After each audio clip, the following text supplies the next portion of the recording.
నేను చెప్పాను అందరూ నా కారు కూడా పెట్టాలి. ఎవరెవరు వచ్చారు? మమ్మీ మా బావ వచ్చాడు, మా చెల్లి వచ్చిందో. సంబంధం లేదు. ఎవరండి వచ్చింది?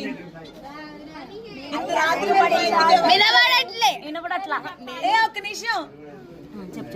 ఇంత రాత్రి వెళ్ళి మా ఇంటికి ఎవరు వచ్చింది? ఏదో కొత్తగా కనపడుతున్నారు మీరు. అన్నయ్య పక్కన మహాలక్ష్మి అయితే ఓకే, కానీ అట్లా చాలా పేర్లు ఉంటాయి కదమ్మా, మేము ఎట్లా పంపిస్తాం మహాలక్ష్మిని?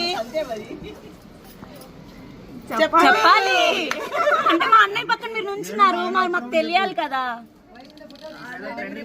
మా అన్నయ్యతో వచ్చి చెప్పాలి. పాట పాడు. కార్లో గట్టిగా ప్రిపేర్ అయ్యారు. అబ్బా